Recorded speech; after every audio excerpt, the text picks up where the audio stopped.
Okay, this is Jeff with Northern Tail Sharpening. This is a video on changing hinges. I want to show you something that you have to check a lot. Because if you're slapping blades on a clipper, that means you're putting a blade on, turning it on, slapping it shut like that without raising the latch. You're gonna weaken the spring inside this hinge, and it's gonna break. When that happens, you can be able to take your finger and pull that back.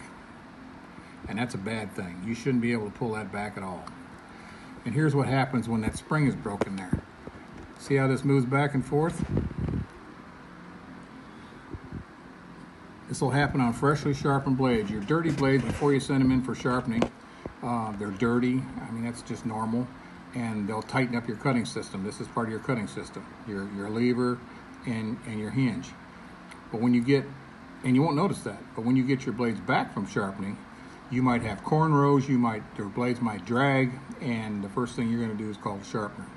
But if you keep track of what your clipper maintenance, keep your lever up to date, and keep checking this hinge, and make sure that the screws are tight.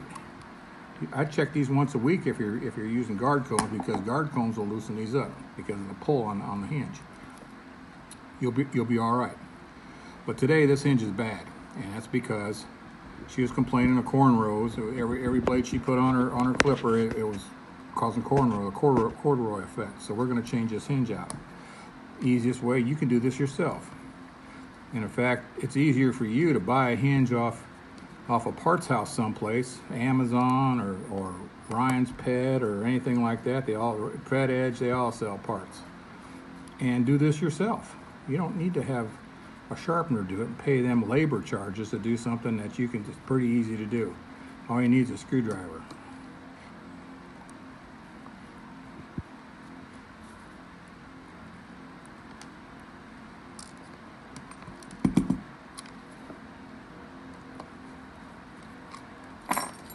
Okay.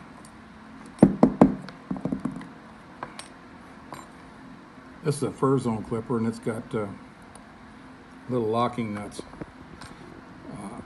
In fact, one of these little springs sticking up that hold the latch in place is broken. That's a good indicator that that's good. Get your new hinge. You can use the old latch if you want, but most of your hinges come with a new latch. And if it comes off, you can see there's two little springs here. They go in these little holes. You close the latch, and you put those little springs in the holes like that. There we go. Most hinges come with a back plate. They call it a blade lock. Some don't, a lot of them do. Put that on first, then put your new hinge on, and put the screws in the holes.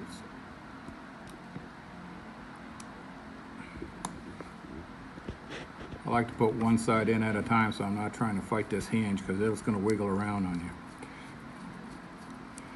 You don't have to clamp it down, but just get it snug to where it'll hold the hinge up against the clipper.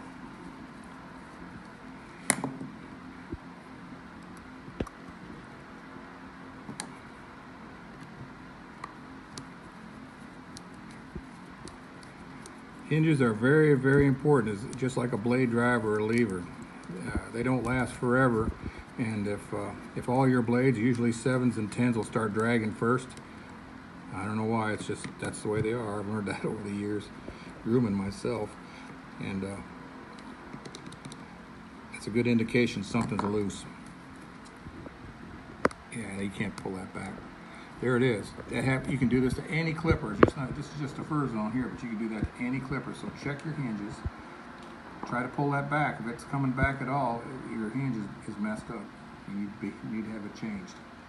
Anyway, this is Jeff with Northern Tail Sharpening.